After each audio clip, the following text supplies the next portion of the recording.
to the Minister for Education and Skills the need to address recent allegations of illegal activity among some companies working under contracts awarded under the school building programme.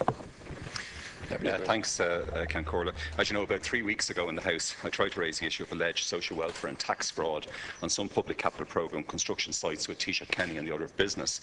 And last week, Deputy Robert Troy, of course, raised serious concerns about alleged malpractice at a construction site at St Patrick's College, Drumcondra, and I echo those concerns later on the Order of Business with Minister Quinn. Allegations have been communicated to me to the effect that some of the companies involved in the construction of buildings funded by the state, in particular under the school building programme, are employing individuals who are not registered for PAYE or PRSI. It's further alleged there could also be instances of these individuals, Ken Corla, claiming social protection benefits in Northern Ireland. I've been informed that this matter in particular, the contract involving St Patrick's College, Drumcondra, has also been raised with Minister Quinn and Minister Burton by the whistleblowers concerned themselves on a number of occasions. It's further alleged by whistleblowers that any main contractor and subcontractors concerned would have to be aware that some workers could be signing on in the north and working on such sites in the Republic. Ken Corley, the collapse of the construction industry from 2008 led to over 150,000 construction workers losing their jobs. So the very valuable public capital construction programme and the modest revival of house building, which we're now seeing to perhaps 10,000 units this year, have at last given a bit of hope to the tens of thousands of unemployed construction workers. And that's why whistleblowers in the construction industry are so profoundly alarmed by these allegations of hidden economy workers who also cost our state perhaps many millions of euro in lost tax and social insurance revenue. I contacted the Minister for Education, also asked parliamentary questions to the Departments of Social Protection, Finance and Public Expenditure and Reform to determine what actions are being taken to tackle the hidden or shadow economy in construction. The current level of site visits, which, as you know, has uncovered some illegal practices on some sites, Ken Corla, doesn't appear to represent the kind of strong invigilation needed to tackle the problems of alleged illegal behaviour on some projects funded by the state. Whistleblowers have also inquired, Minister, as to why the Revenue Commissioners, the Department of Social Protection and Education Skills and on Garda Síochána Bureau of Fraud Investigation have not more regularly inspected the alleged sites in question. Will the Minister explain why he and the Minister for Public Expenditure and Reform did not insert a system of full compliance pre-entry checks to building sites for contractors and subcontractors and all workers involved in the public capital programme, including subcontractors? I understand such checks, Minister, are the norm in the private sector, for example, on the huge Intel site in County Kildare, where there were up to 4,000 construction workers at one stage. The Minister also needs to explain why officials from concerned trade unions like BATU and SIPTU are blacklisted and banned from the public sector sites concerned, given the important role both these unions played, Ken Corla, in ensuring tax compliance during the whole Celtic Tiger period. Finally, it has to be asked, Minister, if there is an element of hypocrisy in the public tendering construction process. I have here a copy of the post-tender clarifications of a blockwork and brickwork contract between JJ Rattigan, the main contractor, and Rapid Developments of 799 Lisburn Road, Belfast, a large subcontractor for block and brickwork at the St Patrick's College campus development site in Drumcondra. It's been put to me strongly, Minister, by whistleblowers that the costs identified in this post-tender clarifications are examples of totally unsustainable costing resulting from below-cost tendering.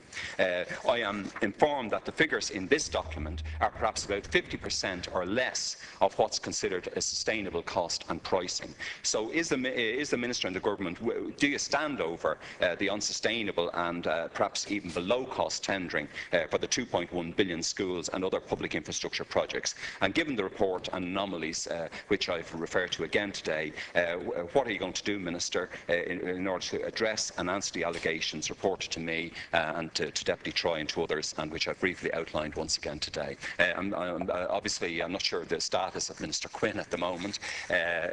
Sorry? He's still the Minister. He's still the Minister. I'm disappointed that he's not here, actually, because this was brought to his attention, I think, last October, probably at the latest. And I think he should have come here, given that the schools programme is so important, and it's also so important to our construction workers. Thanks, Ken. Minister. And I want to thank the Deputy for raising the matter, as it gives me an opportunity to outline to the House the measures that Minister Quinn has put in place to ensure that contractors are working on contracts awarded under the Department's school building programme are compliant with tax and employment laws.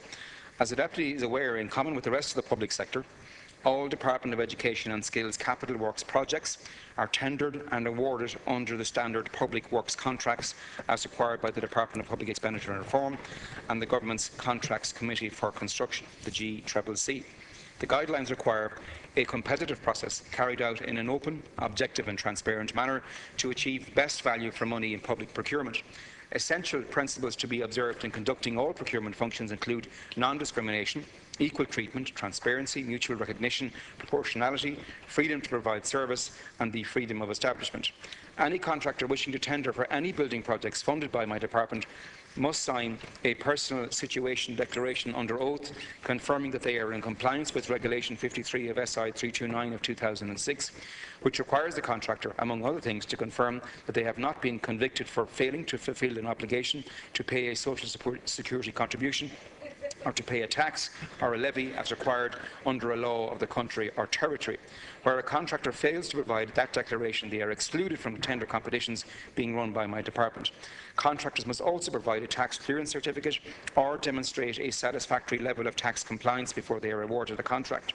Furthermore, where my department becomes aware of issues on building projects that it funds, these issues are brought to the attention of the relevant statutory authorities. I am keen to ensure that building contractors operating legitimately are protected, while those who seek to avoid their obligations under the terms of the public works contracts will be reported to the statutory agencies and penalised where appropriate.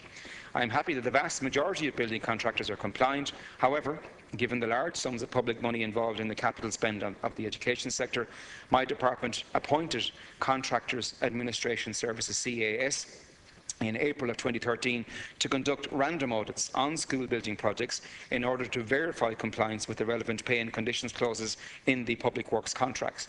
In tandem with the appointment of CAS, my department also provided an online complaint system on its website to enable individuals bring to the department's attention cases where they are of the opinion that issues of non-compliance are taking place.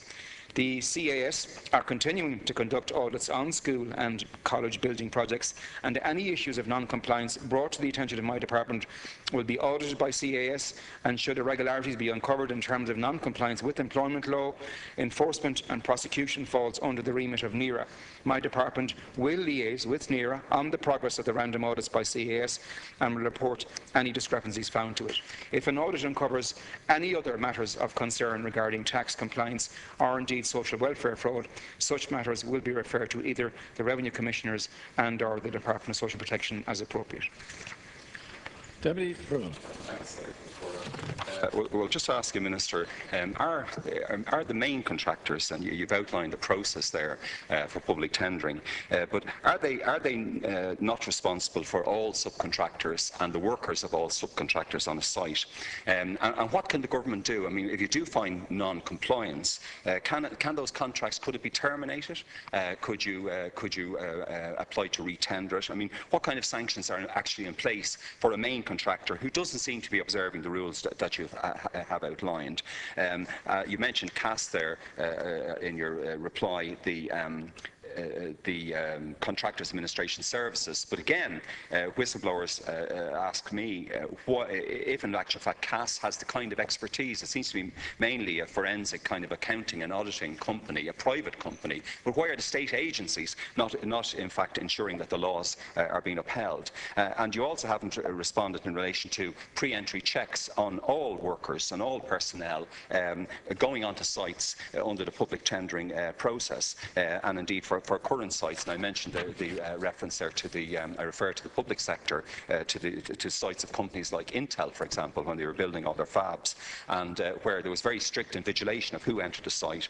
You haven't either addressed, is there a race to the bottom of the contracts themselves, one of which I have here in my possession, and where the actual pricing system on it doesn't seem to allow for any kind of adequate wages or returns for the workers themselves? And has your department, and indeed other departments of public tendering officials, the actual expertise to invigilate cost structures there? Can you tell me again, why are trade union officials blacklisted from the sites that have been referred to so far in places like Drumcondra and Lucan? And there are serious allegations that workers are being denied pay and pension rights on those sites. Finally, Minister, just to ask you, will the government put the Hidden Economy Monitoring Group, which I understand is a monitoring group of a number of departments and agencies, will will you put it on a statutory basis and bring a bill in here to ensure that the hidden economy, the black economy, which is supposed to cost our country billions in GDP each year, that it can actually be put on a legislative basis so that no more of this chicanery and alleged very serious criminality will go on. Thanks, Ciarán. Minister.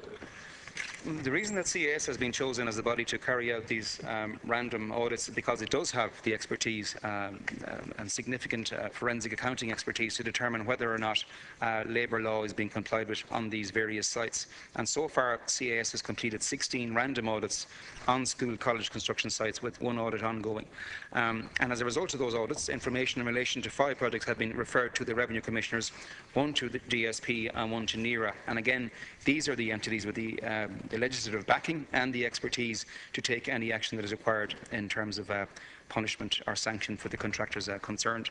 But the Deputy will appreciate that while I'm happy with the vast majority of building contractors that they're compliant with their obligations under the Public Works contract, we're also in the Department keen to ensure that building contractors operating legitimately are protected, while those who seek to avoid their obligations under the terms of the Public Works contracts will be reported to the statutory agencies and penalised where appropriate.